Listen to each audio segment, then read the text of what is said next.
welcome. Welcome to the Historical Society of Pennsylvania. My name is Dr. Faye Allard. Thank you, Beth, for the lovely introduction. Today, I'm going to have to walk you through my PowerPoint and some of the visual stuff that I've got by talking to you. So I'm going to do my very best. So I figured where I would start today is thinking about immigration and what we call assimilation. So if you were in the last session that we did, we learned a lot about assimilation and a lot about what that means. So basically, assimilation is the adaptation, the cultural adaptation, the language adaptation, the traditions adaptation to a new host country. So any immigrant, myself included, I am actually a new American citizen. I just became a citizen in January, so thank you. Quite a time to become a citizen, for sure. So any immigrant in any country has to adapt, don't they? They have to be kind of adapt to the new society they're in. So that could mean a lot of different things. Now, one of the things I was going to do is talk about some of those things that we might have to adapt to. So if we think about me and my experience coming to America, I came when I was about 22, which has been a while, and there was a lot of things I had to adapt to. Now, language wasn't an issue for me, not that much of an issue, because I'm a native English speaker. But I know for a lot of our panelists, it might have been a bit different, a different type of experience. But there was a few language issues that still trip me up to this day. I don't think I'm ever going to be able to call an elevator. Sorry, it's a lift. It's always going to be a lift for me. So there are little things like that. But more than that, there were adaptations to culture. So knowing how to greet someone. So if someone says, "What's up?" that kind of thing. Knowing how to reply to manners and greetings. And then things like working. Americans work really hard, really, really hard, and have a lot less vacation time and don't tend to take that vacation time. That was a big adaptation for me. Other things like learning to drive on the other side of the road. Things like that. Oh, do I have to come in? So basically, excuse me, just while I type my password in over here.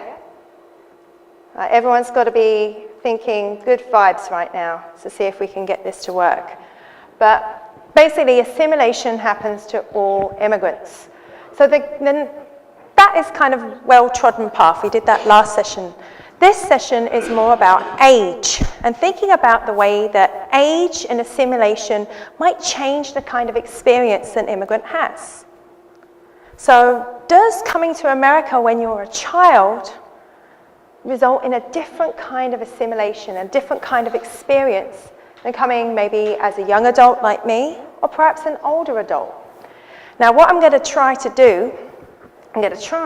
is describe a graph. Have you ever tried to describe a graph? It's really hard. So I'm going to do my best, and you're going to imagine that it's up there. So what I was going to show you is how age has changed over time in terms of immigrants in America. So something peculiar happened, let's say if we look over the last 100 years.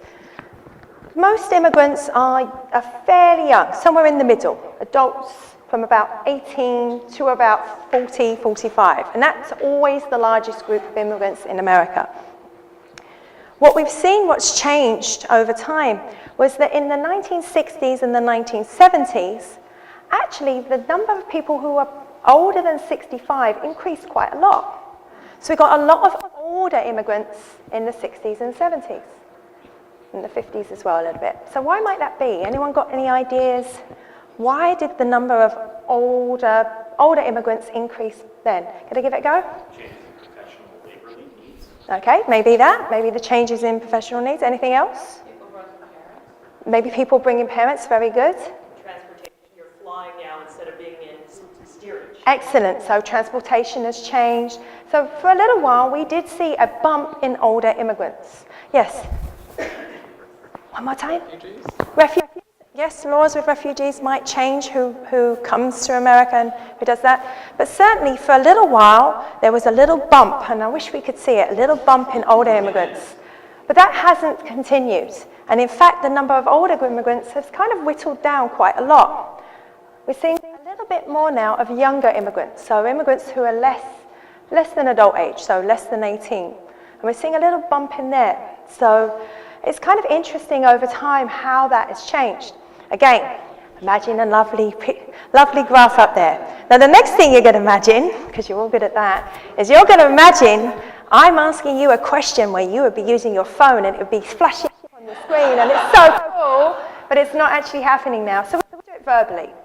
So my question is to you is, what kind of issues or impact or hurdles do you think age makes a difference on coming to America? Let's come over here. What do you think?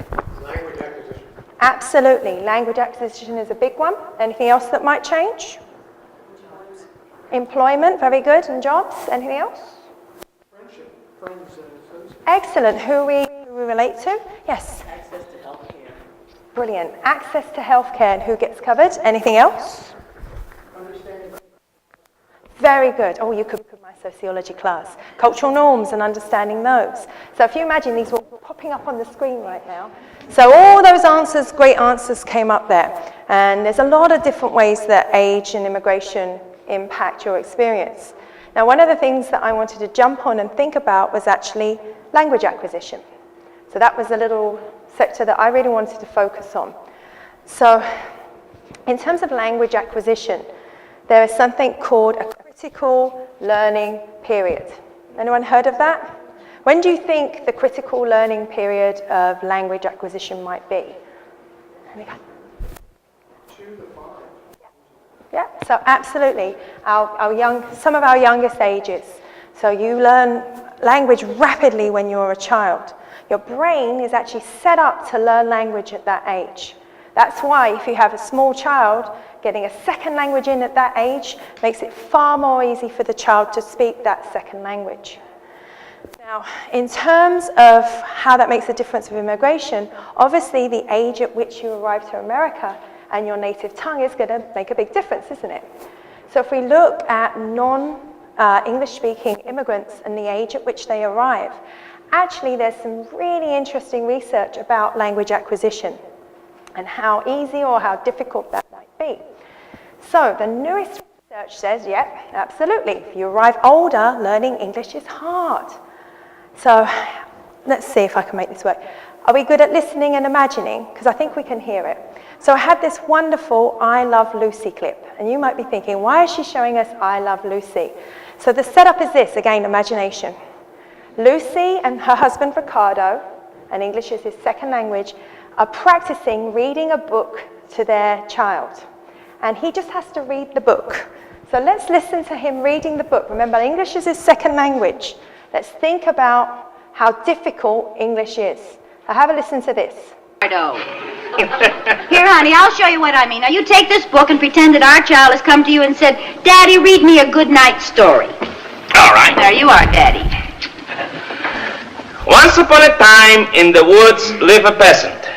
He was a good man with a noble heart. He spent his time in the forest cutting down bushes from the trees. Cutting wood. Wait, just a minute. What is this bouges? Bushes, right in there. That's boughs. B-O-U-G-H is bow? Right. Bow. He spent his time in the forest cutting down boughs from the trees. Cutting wood all day made his hands strong and raw. One day... That's rough. Spelled the same way as the other. O-U-G-H. That's right. That shows how little you know about the English language. So I made a little mistake. Made his hands strong and rough. One day he cut wood so fast that by 3 o'clock in the afternoon his day's work was through.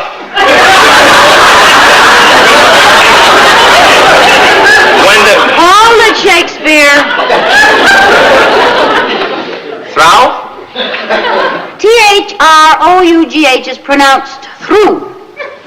Through, that's what I always say. Now stop picking on me, will you? You're getting me all confused. His day's work was through. It started to rain on the way home, and he got so wet that his nose became red, and he developed a hacking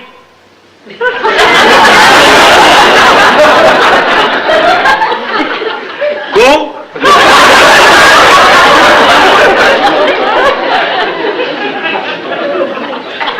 I know it can't be cow. It's cough. Oh, that did it. I had enough. Or should I say, enu? So who would think that I Love Lucy would be such a good teaching tool and an exemplar of just how hard English is? And I think that people who learn English as a second language really don't deserve that look down that people give them sometimes. English is terribly hard. It's one of the hardest languages to learn. And yet it's much, much harder for people who come later in life and are learning later in life. So in terms of the research on that, language acquisition and age at arrival, there's been some really interesting research that shows that that's not just communication that's impacted by that. It's not just communication. That if we look at the research, depending on the age at arrival and the acquisition of English, this changes, number one, divorce rates. That those people who come earlier and learn English earlier divorce more. Interesting, huh? Those people who come earlier and acquire English earlier also have higher rate of intermarriage. So marrying someone not from their home country, but marrying someone from America. That kind of makes sense, doesn't it? Because language and whatnot. The other ones that are interesting, the earlier you come and the more language acquisition you have, the lower your fertility rates. So that means less babies. The last one is interesting. The earlier you come, the higher English acquisition rate. You live in different neighborhoods. It actually has a geographic impact on where people choose to live. So just from this one factor of the time at which you arrive, and then perhaps language acquisition, you've suddenly got all these other things that are impacted. Divorce, marriage, fertility, and neighborhood choice, just from that. So with that thinking, I think it's really interesting to think about the age at which we come, because it's not just language, it's all these other things too. So thinking about that, let's get going with our panelists. So I know you're done pretending and imagining up here. Let's put some real people up here so you don't have to imagine so much. So panelists, if I introduce you and you come up and sit here. So I'm going to start with, let's see, Hatim Hansali. Is originally from Morocco. He moved to the US in 1994 when he was 22 years old. I moved here when I was about 22 too. We've been through the same things. Yeah. Hatim is now a project manager at a market research company. Our next panelist is Lisette Martinez, and she has come here from Colombia just 4 years ago, so a very recent immigrant. She's currently working as a nanny. Danielle Hu is a first-year medical student at Temple University. She is originally from Chongqing, China, and moved to the US in 2000. She attended to the University of Pittsburgh and studied neuroscience. And last but not least, Martin Won, born in China, and in 2000 headed to Pittsburgh following his wife who arrived a year earlier. In 2002 they relocated to DC, and in 2005 they moved to good old Philly.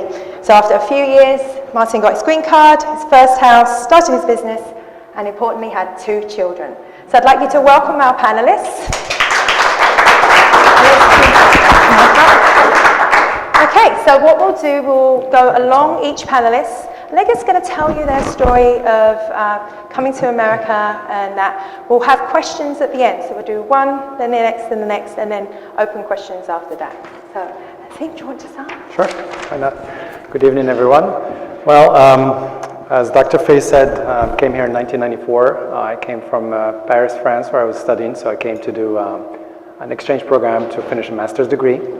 I think I saw myself in a lot of what Dr. Fay mentioned in terms of arriving here late and assimilating and acquiring language. I was a little bit lucky to live in the dorms, which I think is the best place for an immigrant trying to learn English and assimilate to the culture. with a lot of undergraduate students, not necessarily the ideal setting, but for language acquisition it was really, really helpful. Granted, the first 6 months I just spent my time quiet and listening to people, trying to absorb all the cues and watch Seinfeld every night. That's where I get everything else about the culture and the nuances of, I guess, the New York English, if you will. Then after that, completed the 1 year and extended another semester and graduated, and ended up with the tough decision of staying or going back to France or Morocco, where I'm originally from, and the opportunities presented themselves where I figured I'm here where there's multiculturalism and languages are appreciated and not so much back there. Believe it or not, a lot of people do speak French, do speak English in France, so in terms of the value of a degree or education that you get, you definitely get more out of that investment here in the United States. So 3 years later, moved down here to Philadelphia. Started a business franchise. 8 years later, moved back to professional life, and it's been quite a ride. So through the first years, I guess for me, it was hard because I came by myself, so you can't identify to a class of immigrants without a family or a community per se. I know it's much easier for some other origins or cultures because there's always a neighborhood or a place where those people can go and reconnect. I didn't have that, unfortunately, and so I had no choice but to assimilate and have friends, from all over, but American friends as well, and go about my life the same way I would if I were born here, in a way. And I think that's an important factor because if you must speak a language, then you will speak the language. If you must assimilate to the culture, then you will assimilate to the culture. I think a lot of people think, you're losing your origin, you're losing your culture, that's not good, and a lot of people hold on to their roots, and that's understandable, it's commendable, but for me, I think that's something that slows down your process of assimilation. So at least personally, I thought that's what helped me. Was it hard at that age? Absolutely, because even 22, you're sort of young, but in a way, the farther you are from your culture, the closer you get to the new culture. And if you decide to live somewhere, that's, I think, the best way for me, at least, to integrate and feel part of society. So that's part of the first few years. After that, when I felt that you feel this is your home, is when either you go back to your country and you think, oh my gosh, I can't live here again, another day of my life, or when you travel somewhere else overseas and then you say, well, I miss home and Philly is home for me, So that comfort level is very important, and that comes with not the first 3, 4, 5 years, but much later than that. So that's pretty much my experience, and I hope to answer any questions you guys have later. Thanks again. Hi everyone, my name is Lisette, and as you noted from the presentation, from the introduction, I'm the newest in the country, so my English is not perfect, so I will try to do my best. I came here in 2013, January, so I've been here for 4 years now. I came here through a fiancé visa, with a fiancé visa, and get married with him. He is, my brother-in-law used to work with him, and we contact us through Facebook, and he came to Colombia to meet us, and all the rest. So I decide 3 times, yes, exactly. And the last time he spent 45 days there. 45, yes, 1.5 months there. Just trying to assimilate to the Colombian culture. Yeah. Yeah, so I fell in love with him and I decided to come here, and I fell in love with the United States. I found that it's a country that, ¿cómo se dice? Appraise you, like hold you, yes. And I feel happy here. even though all my family is in Colombia. I just have one sister here that lives 1 hour from my house, and I have a cousin, and actually last year my best friend came to US, but it's in Long Island. The transition has been a little bit, has been good, but because the language for me has been a little bit hard, because maybe not because the pronunciation, I don't think my pronunciation is good, but the hard part is that here people speak it really fast. So sometimes I'm like, what? So you can press the brake a little bit so I can understand you better.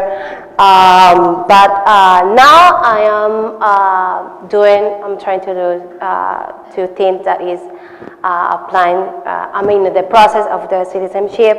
I'm glad to become American.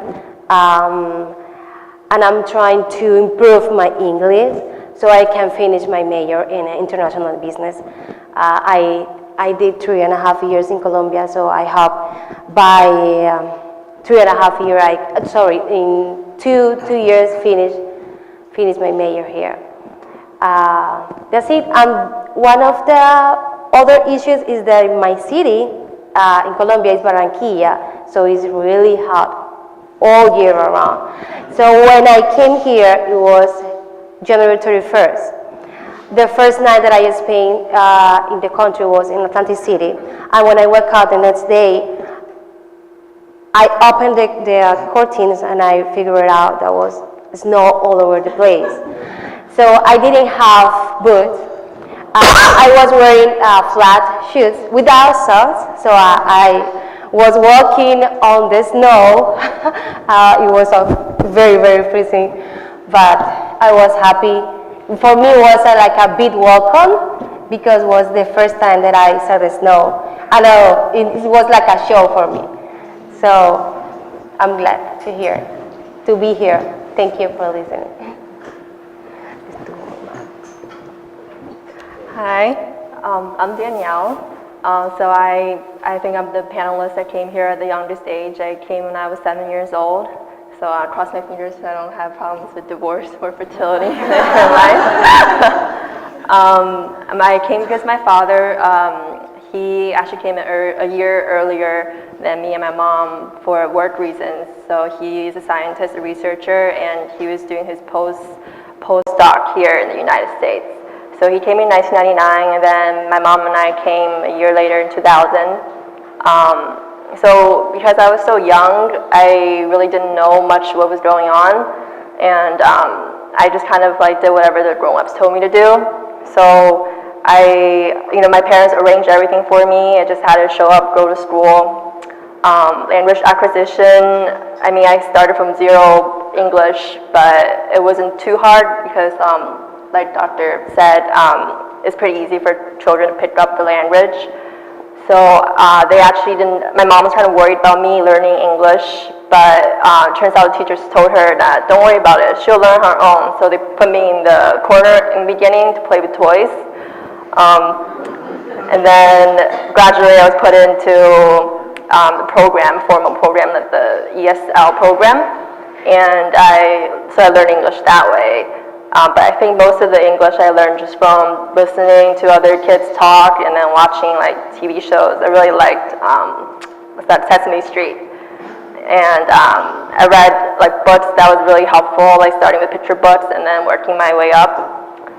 And then culture assimilation wasn't too bad either. There were definitely some things that were weird to me in the beginning. Like I remember I was confused why every time someone sneezed, you had to say bless you. I actually didn't even know what was bless you at first. I thought it was like one word, so I didn't know what it was. But yeah, everyone was pretty welcoming. It was a good thing because I moved to Miami first, and Miami is pretty diverse. So my classroom had a girl from Taiwan, and she was like, she knew English better than I did, so she kind of guided me along.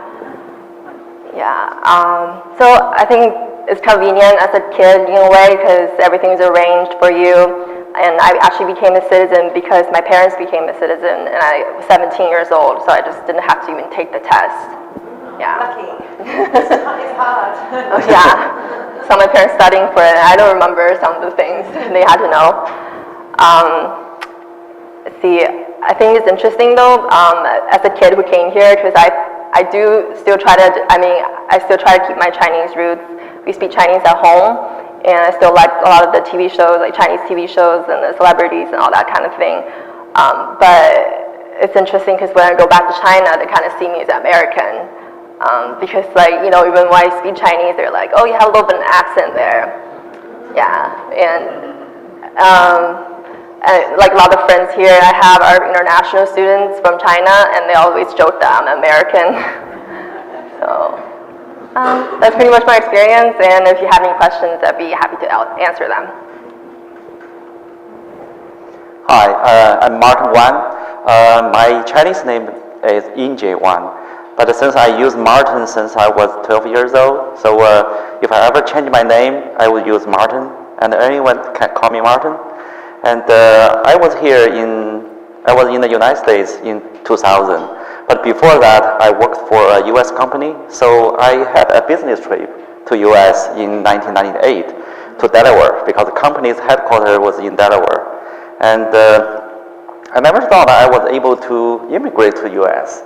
I think I probably will travel a lot for the business purpose to the U.S. But in 1998, I married my wife, and she moved to U.S. as a researcher in 1999. And she studied in University of Pittsburgh for 6 months. And in the late 1999, and she called me or sent me an email, and she says, Martin, you should be here, and American was so good, and we should unite it. I was working in Shanghai, and my wife worked in University of Pittsburgh, so it's across the globe. So I know that's not a request, it's order. So I first resigned the job, which makes my manager and very upset. But I resigned and moved to here, to Pittsburgh first. And then I went to the college because my wife worked for the University of Pittsburgh.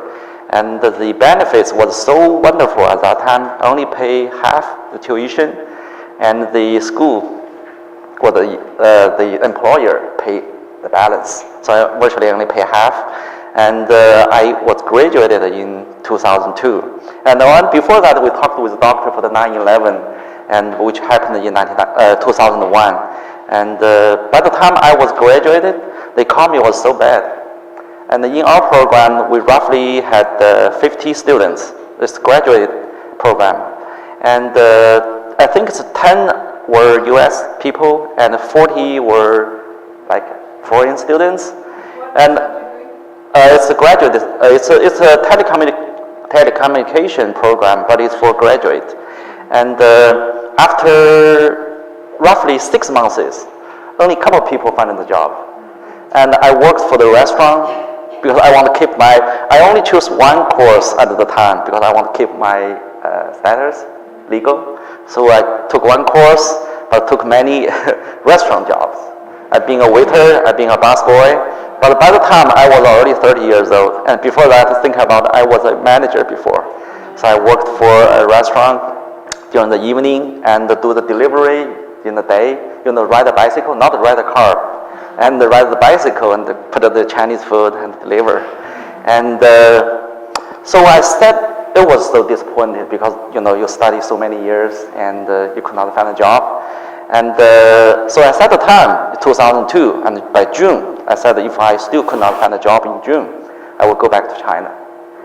And luckily in May, I found a job offer. But the job was in Washington, D.C. So my wife still worked in Pittsburgh, I worked in Washington, D.C. And every other week, I commute from D.C. to Pittsburgh. It's a 4 hours driving, and that was wonderful because I got a job, and the job was wonderful. And I know when I drive, even it's very late, but now my wife was waiting for me, so it's joy. And also, if you drive in the center of Pennsylvania, it's wonderful. The scenic, it's a good view. And during the evening, during the night, the sky is like crystal with like thousands, millions of stars. It's joy. It's not harsh time. And at that time, I was only like roughly 30 years old, so I'm still strong and quite enjoying the life. But in 2004, my daughter was born. My first daughter, my first kid was born. So my wife quit the job in the University of Pittsburgh anyway, and she moved to Washington D.C. And we rent a small apartment, and we united.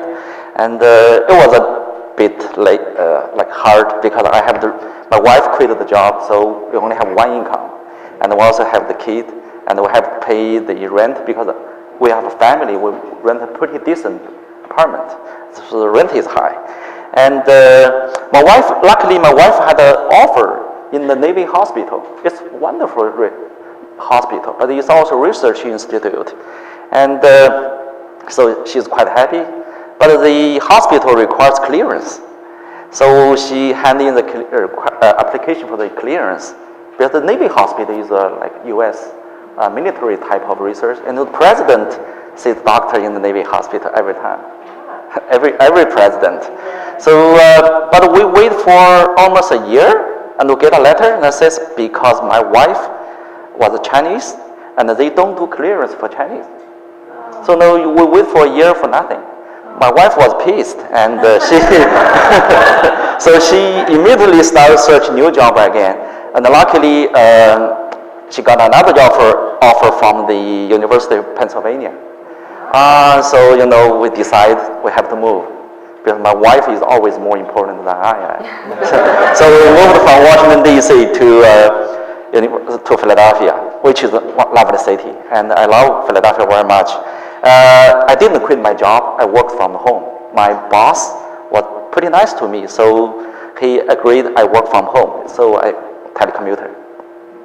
But for another 6 years, we wait for a green card because it's a long course to apply for the green card.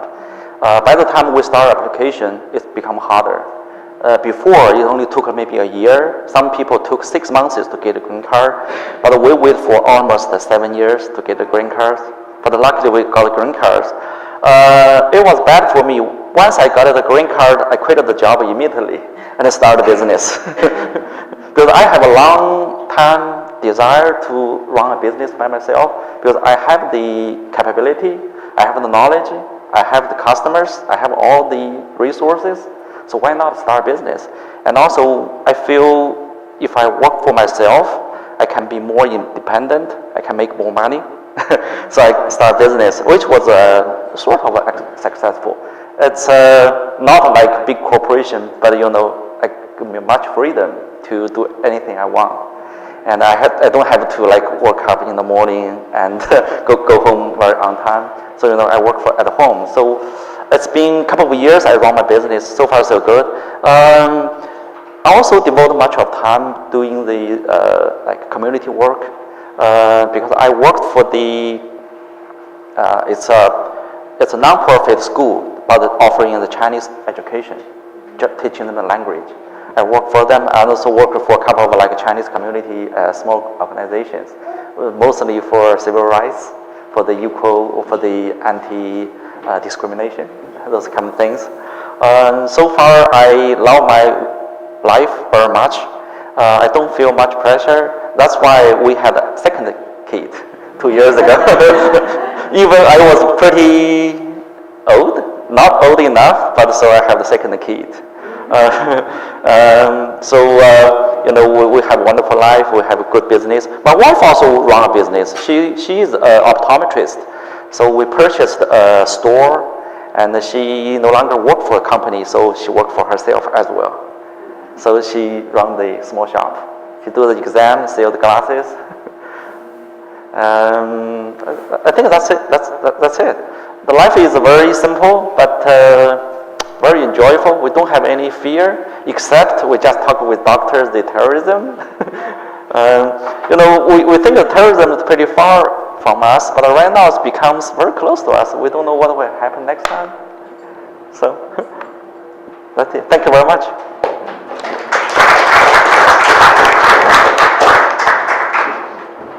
Okay, let's work. that working? Woo! It's now. Okay, so what we'll do now, we are going to open the panelists up for questions, comments, discussions. We welcome any of you to any questions to all of the panelists on one particular one. Okay, we have our first brave volunteer. I'm going to get you the microphone so everyone can hear you. Good evening. Hi. The gentleman from Morocco, do you do your own cooking? I thought that was very interesting. I mean, so you came, there weren't many Moroccans. What did you eat? The food that I cook. I'll get to you. What did you eat? Do you do your own cooking? Well, as a student in the dorms, you do the regular pasta night and whatever. Yeah. So no, I had left when I was 18 to France, so I was detached early enough. And I don't know if you know much about the Moroccan culture. When you're a teenager or something, you don't cook. You know, you have a person that cooks, or you know, the mother. So I didn't have any recipes to travel with. You know.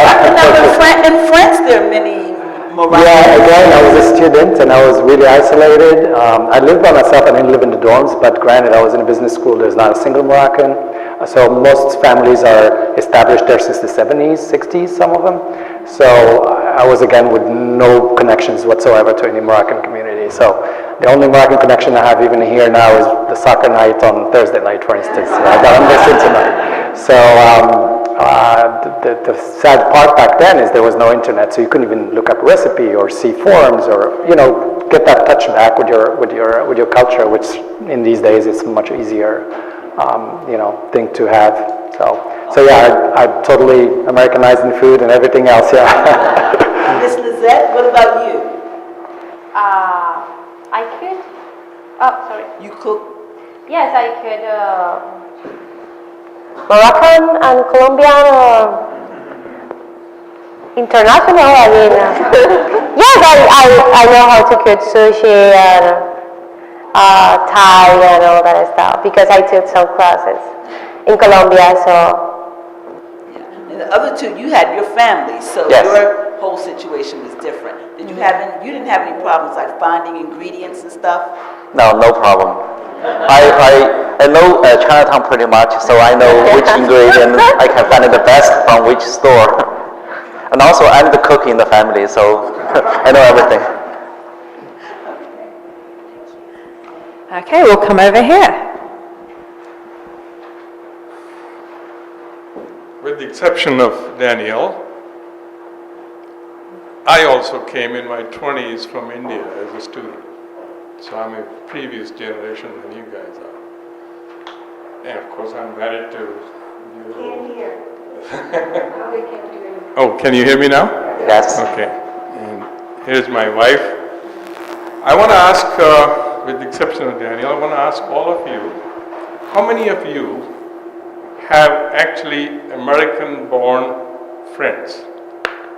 Because in my generation, the biggest problem has been, even though you come here, you know, find a job, you're mixing with people, you go mix with people in the office, when you come home, you're always in a very small group. And in my case, it's different. But I think it's very important to know that in your generation, how many of you, I mean, I like to know how many of you have white American-born friends? Well, in my case, I moved so much that I lost track of my friends that I went to school with, etc. But the friends that I have now are either my gym friends, or my soccer friends, or my work friends. So outside those social environments, it's not much friendship that evolves, that's true. But it is also an individualistic company in a sense, much like Europe. Compared to our home countries. I'm sure in India it's the same case, where in Morocco friendships go much longer and you know, you develop more friends than you would here. So the easier part, I guess, is a mixed couples, like you would know, say, a Colombian through my wife and she's married to an American guy or vice versa. So you tend to kind of gravitate towards mixed races more, I guess, in later age, I would say. So, yeah, for me, I have a few. How about you, Mark? In my social circle. Right, in my past 16 years, I do have maybe dozens of American white friends. But since I moved a couple of places, so sometimes it's the same as you, we lost track. And in the university, I did have many good friends, but after graduation, some people go to the west, some people go to the north, and we separated, no longer within touch. And in Washington, D.C., I also had friends, but also separated. And here, we also have white friends. But to the sense, I hear some noise? Yeah, sometimes it's interference. But the sense of the friends is real. If you are real friends, you curse with each other without fearing you lost your friends, right? And if you are really good friends, you can borrow money without fearing embarrassing. But to that sense, I don't have friends because I do have many white friends, but I never dare to curse them because I am afraid to lose them. And also for the white friends, I never borrow money from them. I'm afraid I lose them. So. I would have. But we do have good friends. A lot of questions. We share a story. My own personal experience. I've been in the United States for 50 years now. Okay. And I was in my early 20s. But there are so many other questions, but things have changed. When I came, people looked at your skin, you're different looking. Oh, you are somebody different. It's a little different these days. And I'd like to know how much of that you still feel that just because you don't look like white Americans, do you get readily accepted or not? I feel people are good or bad. There are a large group of good people. They want to be friends with you. So just be friends with those people. There are certain people they don't like foreigners, so just leave them alone. Don't touch with them, don't bother with them. I have a lot of things to talk about. Okay, let's come over here.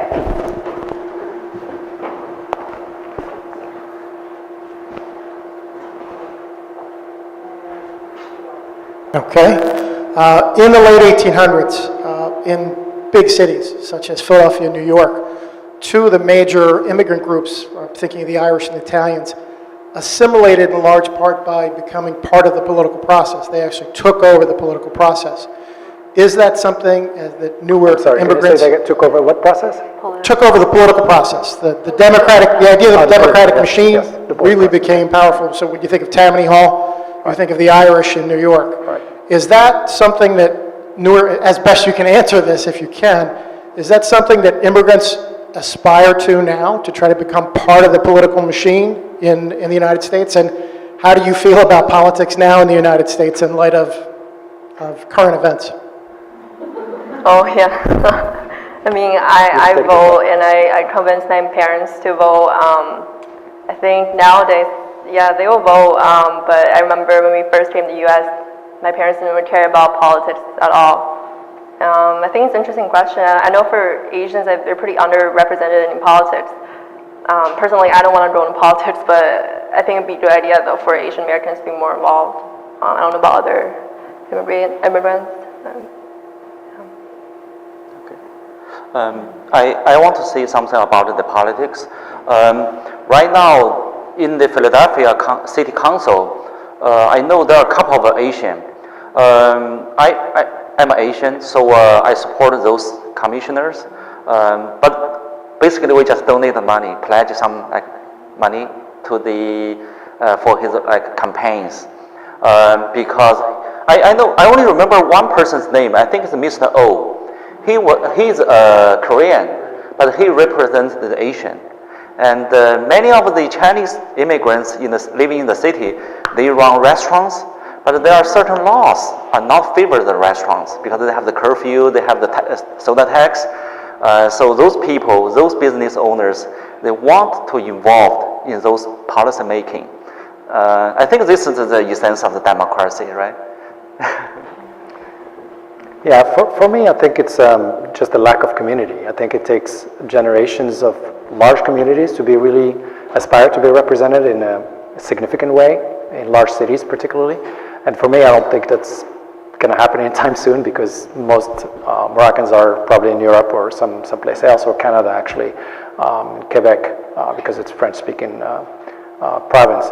So, but I do exercise my right to vote absolutely and adamantly and feverishly. Ever since 2000, I became a citizen in '99, a long time ago. So I voted every single time, and that's important to just voice your opinion and as an individual and as a citizen before anything else. But I don't particularly think that would there be significant community of Moroccans in New York or Washington that they would probably represent my interests per se. I don't see it that way. I see myself as if you integrate as an American, then you can voice your opinion just like any other American.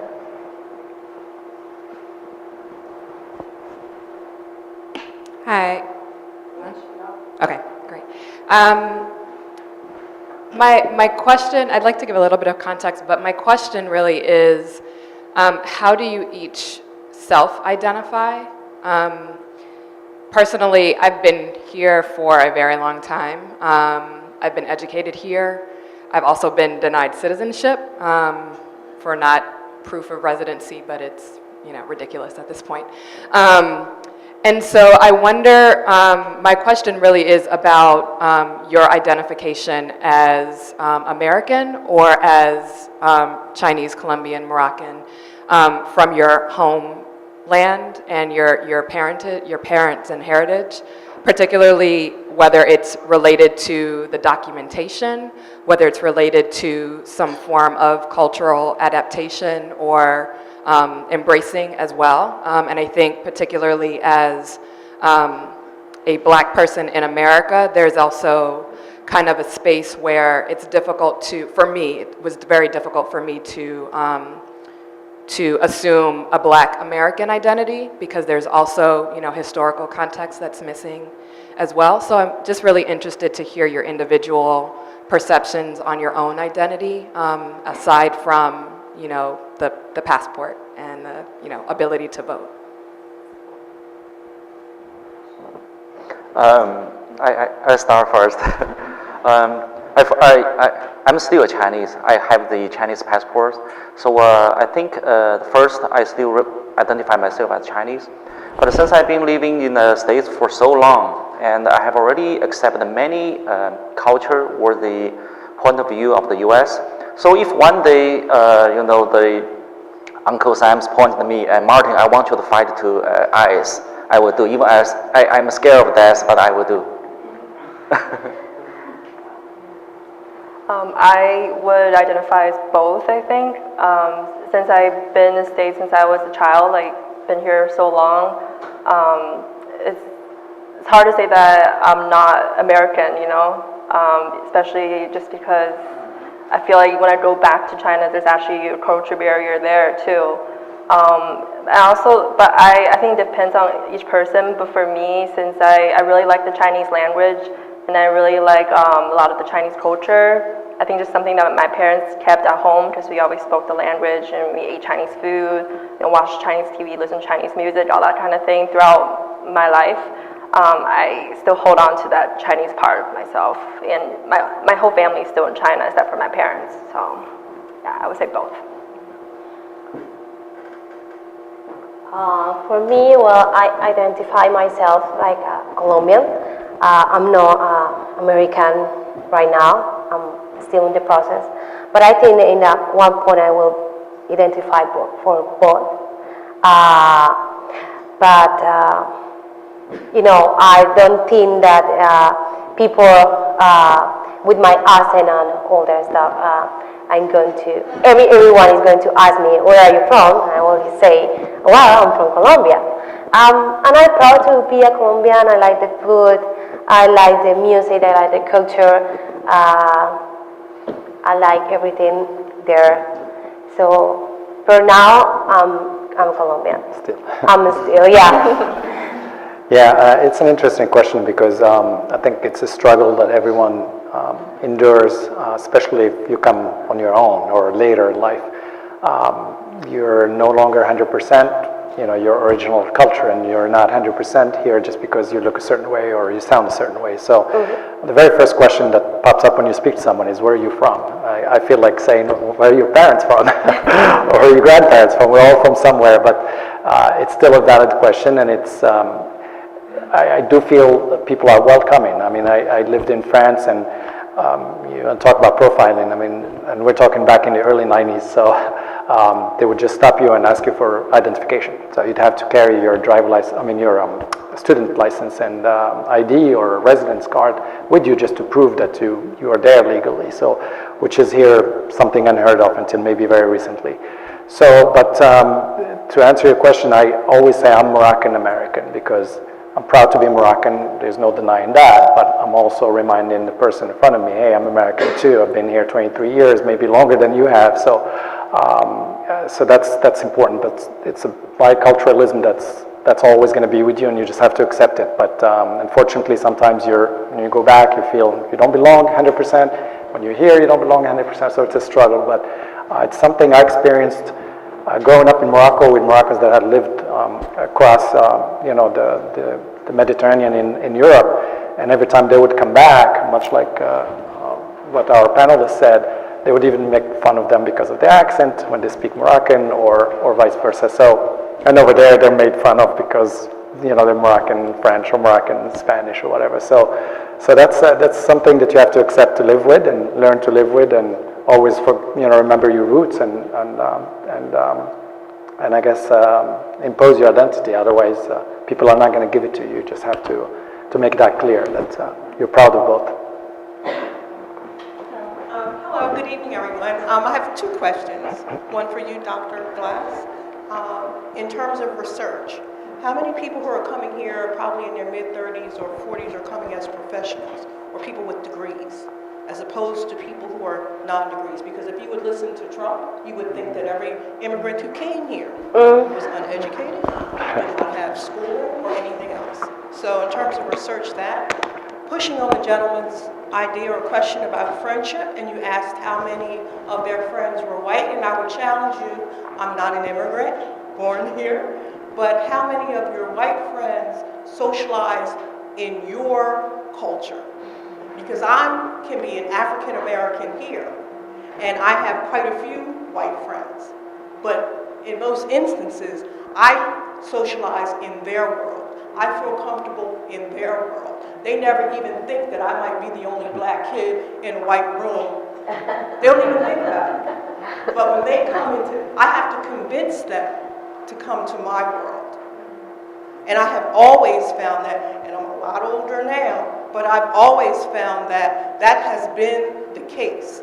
And the case of not being identified as a black American, I can't imagine why anyone would want to be. And I'm proud to be a black American, but I know how tough it is to be in this country, whether you have a degree or no degree. So I understood that gentleman's question when he asked you, who were your friends? But I would push on that and say, do they come to your world?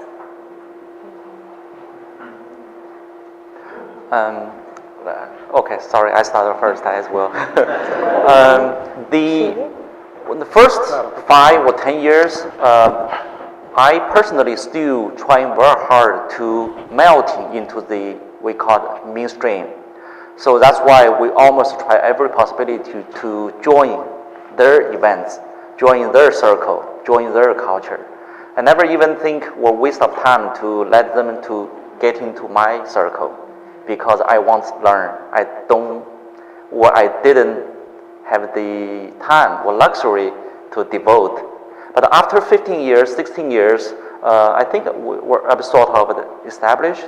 So sometimes I invite friends going to my home and join our party, or even come to our language school to do some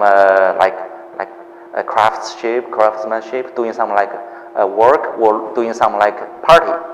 So it's just gradually. Right now, the American culture is a strong culture. So, people usually join the strong culture instead of vice versa. Strong culture joins the weak culture. Even China is pretty strong, big, but culture-wise, still American bigger, stronger, and we are trying to join. So that's a really interesting question.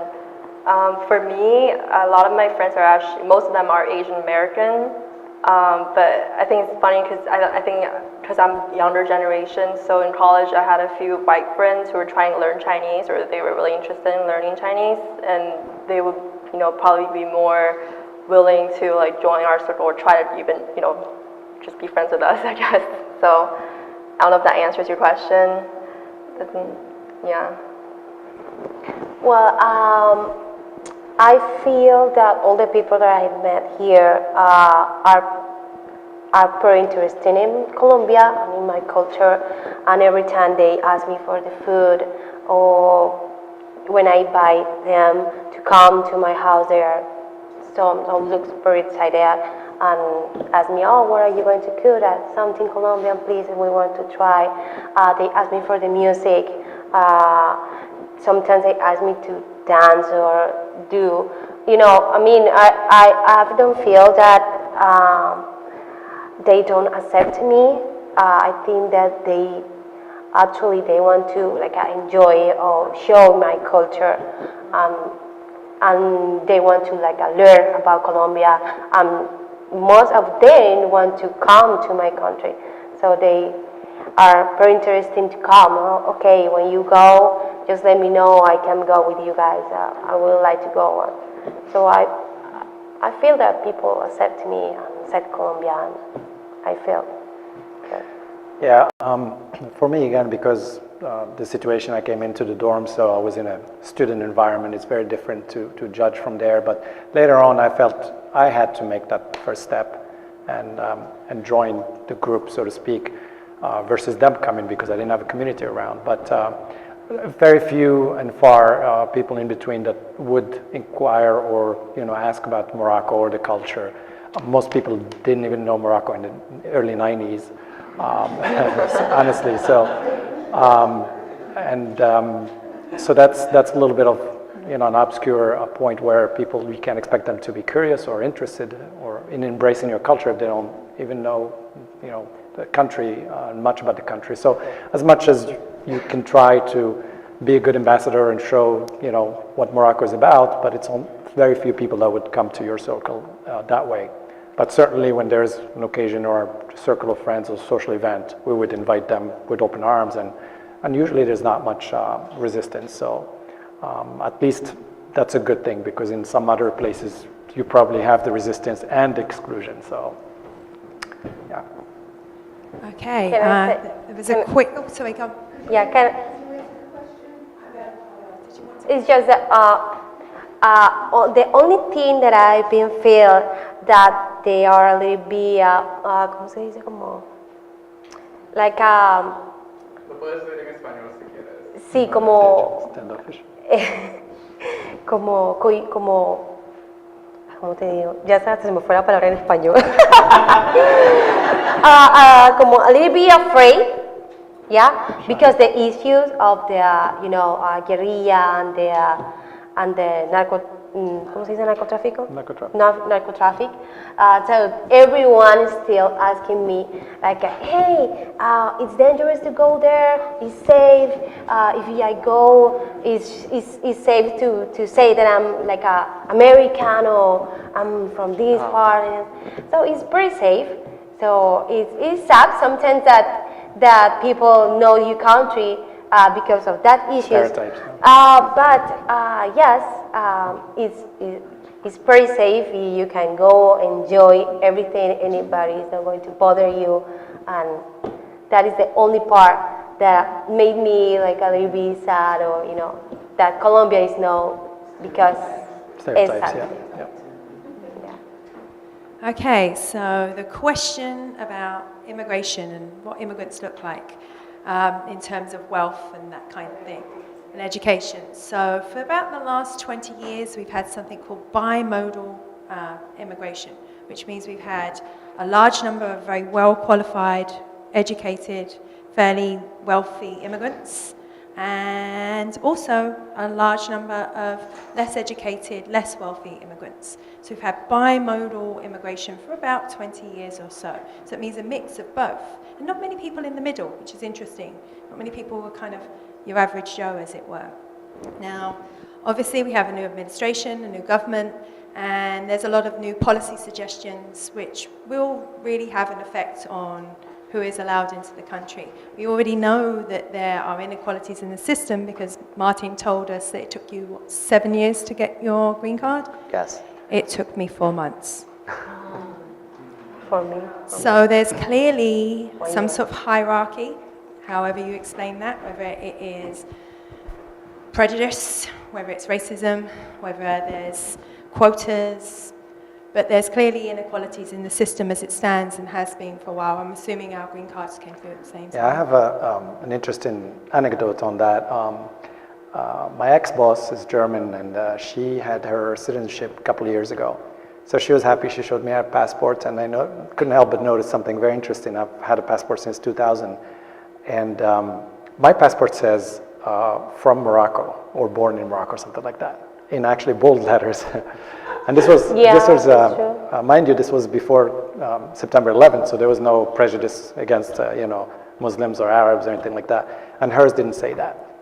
And she's been here 17 years or 16 years, so many fewer years than I have. Now I'm going to go and check my passport. Yeah, so I thought that was, yeah, I'm sure yours probably doesn't say it, but I thought that was interesting because it's almost like there's European immigrants that come here and get green card citizenship, and there's the rest of the world. I don't know if everyone else from... Does every passport has state place of birth? Say that again? Every passport states place of birth. No, hers didn't say Germany. It didn't. Mine says Morocco in bold characters. Yeah, so I don't know. I think actually it probably did say European descent. You should check yours for clarity.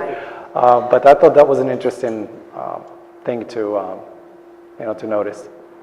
And Professor, respectfully, does your example and the gentleman's example go down? Of course. Of course. Well, we do know when I applied for my green card, the lawyer that dealt with my application said that depending on the country that you came from, your wait time would be different. And it's processed by country, not, so let's say Martin and I went in at the same time. Mine goes into the British pile. Martin would go into the Chinese pile. So Chinese, Indian, and Mexican green cards are processed much slower because there are more immigrants from that country. So some of it could be that.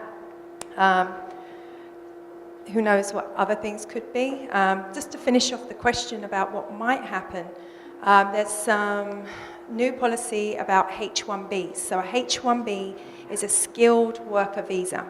So H-1B, I don't know, were any of you on a H-1B at some point? No, I'm not a H-1B. Okay, so H-1B allows, I was on a H-1B, allows a skilled, educated immigrant to do a job in America. So there's a few changes that they're making with the H-1Bs. They're reducing the numbers that are going to be available. So that means there's less immigrants doing those jobs. And then they're also raising the minimum that you have to be paid on that visa. So right now, it's for certain things. So my job would be exempted, so people in public institutions, the level would still be quite low. But things like the technology, they're going to raise the amount that they're being paid. So the pros and cons of that. Pros is that perhaps people who come internationally to do technology jobs are paid quite little, and that this would ensure that they were paid the going rate that Americans get paid. So that's one argument for it. Critiques of this particular piece of policy say, well, this is just a way to get rid of immigrants. If companies have to pay more for them, they won't be as appealing. So there's two ways to look at it, and I urge you just to look at the policy around it and make your own mind up and kind of work out how you feel about that. But for sure, there's a whole load of things being put through right now that is going to change immigration and change the process of getting through. I'm quite pleased I've got my citizenship and I did it that way. Okay, there was lots of questions, so I'm going to come over to this lady here. Okay, I was curious, and it's almost a follow-up to yours. Okay. Would you invite your family members and your friends to come to America in light of the political climate we're in now? Me personally? All of you, I was interested. First of all, even before you answer the question, I want to say thank you so much. Oh, no problem. For everyone for coming and sharing your story. Our pleasure. And know that there are many people in America who are glad you are here. Thank you. So, the second part of my question. Yeah. You want to start? My parents been visiting us twice, and each time they stayed 2 years. My parents-in-law visited us, and each time they stayed 1 year. So you take turn. This year, my parents coming, stay 2 years, and then return, and then my parents-in-law coming and stay 1 year, and then they rotate. The tradition is, I'm pretty family people. We enjoy staying with our parents or parents-in-laws. We don't feel anything bad about staying with our fathers, mothers. And I guess I'm more concerned about, or more wondering about the safety that they would feel, that your families and friends would feel in light of what the professor just mentioned and in light of the No, in our case, my parents and the in-laws, they don't have any parents. No, and also good thing is, a couple of years ago, U.S. and China, they signed the mutual agreement, so they each give each other a 10 years visa. So they don't have to get a visa, so they can get 10 years visa. Bilateral. But it's mutual, you give each other 10 years visa. Yeah, I feel like right now, I mean, so far Trump hasn't had any like specifically anti-China sentiments. So my parents are already here, but my grandparents, I would love to have my grandmother come here. It's probably just personal preference. She doesn't want to. So, yeah. Well, part of my family that want to come to visit, they are not like afraid to come here, but they are more afraid like to get the visa because it's the hard part. And as he said, we actually have like since 3 years ago or 4 years ago, 10 years visa also in Colombia. So, but it's still a little bit hard for the people that doesn't have enough money and all that stuff. But my mom applied for the visa last year, and she came and she spent here 3 months. She enjoyed it, she loved it, and she wants to come back again, hopefully this year. And I want to apply for my sister's visa, crossing the fingers. So, but yes, no, they are not afraid to come here, but they are afraid to get the visa because the Trump presidential thing. whether they will get the visa. Yeah, exactly. Yeah, no, I personally didn't have anyone expressing fear or concern to come in, because if they come in as a tourist, it's just for that purpose. So never had any issues. In fact, I haven't been going back to Morocco a lot. They mostly come here because it's more fun to go around the country and tour than me going back to the same place. So I think it's too early to really say how much it's going to impact all these new rules on traveling and all that. But at the end of the day, people are free to move, and just got to stand your ground. I mean, you come in to spend money, you come in as a tourist just like any American would go anywhere else as a tourist. So I haven't had personally anyone express fear or concern. So thank you.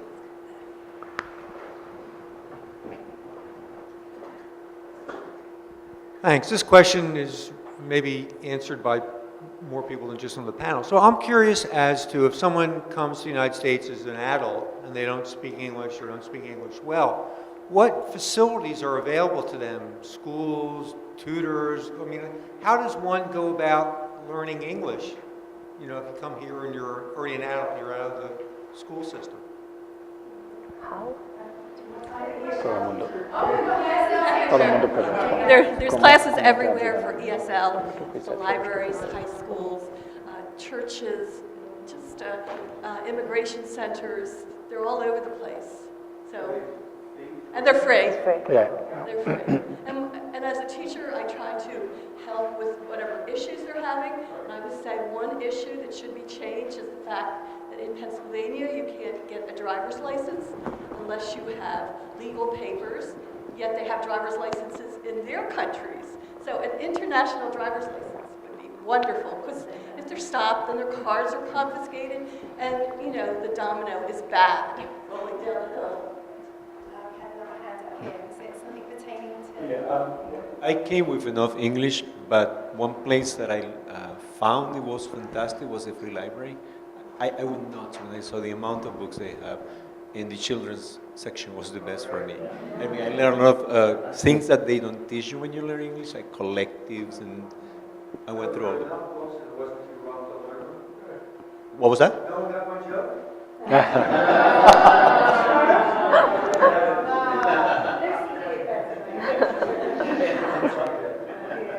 You don't look like Lucy. So just to respond to that as well, I deal with a lot of international students at the community college. So we serve a huge amount of international students. So there are classes offered there. But one particular story that I really like is a really great student of mine. He is from Nigeria. His mother tongue is French. His family came ahead of him. So that's actually quite a common experience for immigrants, where families come in drips and drabs. So he was the last one to come. He had 3 older sisters, and they too went to the Free Library of Philadelphia. They got children's books. Ibrahim sat at home reading the books, and he said he watched TV. And someone mentioned it earlier, I think. Sesame Street.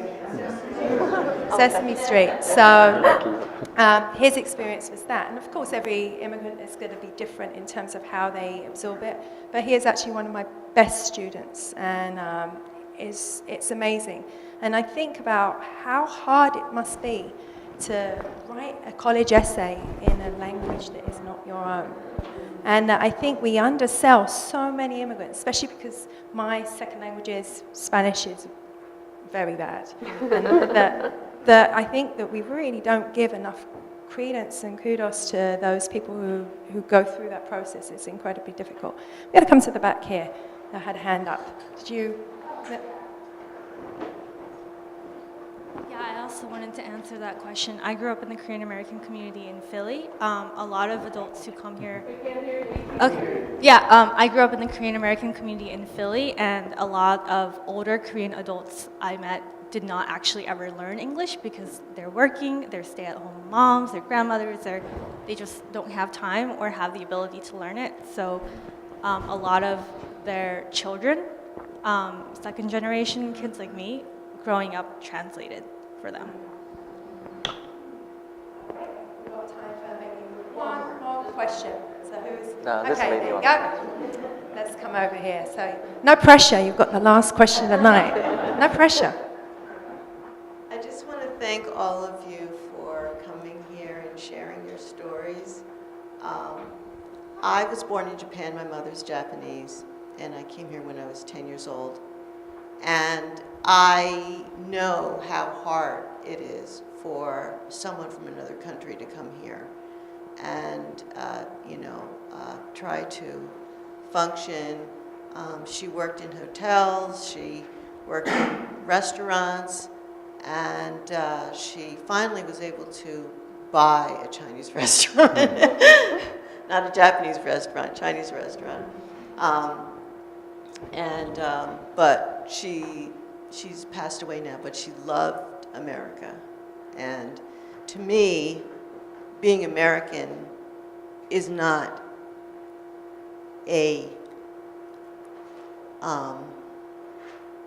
it's not a particular culture.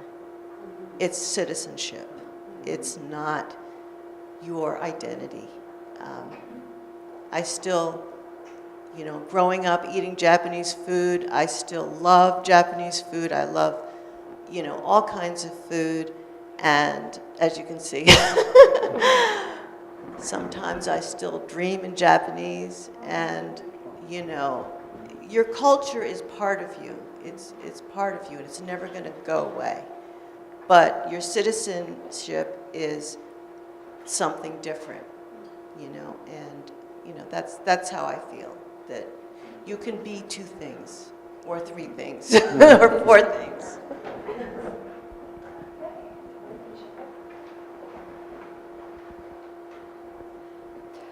While this will be the end of the formal program, it doesn't have to mean that you have to walk right out the door. We certainly hope that you'll stay and chat with each other and the panelists, and we do have refreshments in the back. When we got started, it was sort of on a rocky foot, and I forgot one of the things I had wanted to say was that we had pulled a very, very small bit from our collection to have a document display out in the hall as you came up to give you a sense of the variety of kinds of things that we have here. We have materials from over 40 countries, for instance. We have materials in over 20 languages. And I don't think that's something people necessarily associate with the Historical Society of Pennsylvania. And it's important that you help us get that word out because we want to be a place where people can come and do their own individual research, or they can come to public programs like this and have conversations. So with that said, I have an ad. We have many more public programs coming up this spring, some of which again deal with issues related to immigration. In April, we're going to be doing a program, for instance, about immigrants who had come here in the early part of the 20th century and joined the armed forces to fight in World War I, and the kinds of challenges that they faced. And then we also have a program later in May about Lancaster County and the changing demographics there. We all think of it as Pennsylvania German, but it's increasingly becoming a larger percentage of the population are Latino. And so there'll be a program about that. And we will continue to have those kinds of programs as well as these kinds of discussions. We hope to begin this series of Becoming U.S. again in the fall. And then finally, if any of you were teachers who wanted Act 48 credit for this program, you should have gotten paperwork downstairs, but if not, see me, or if you filled it out, you can turn it in to me. And with that, I would like us all to thank very much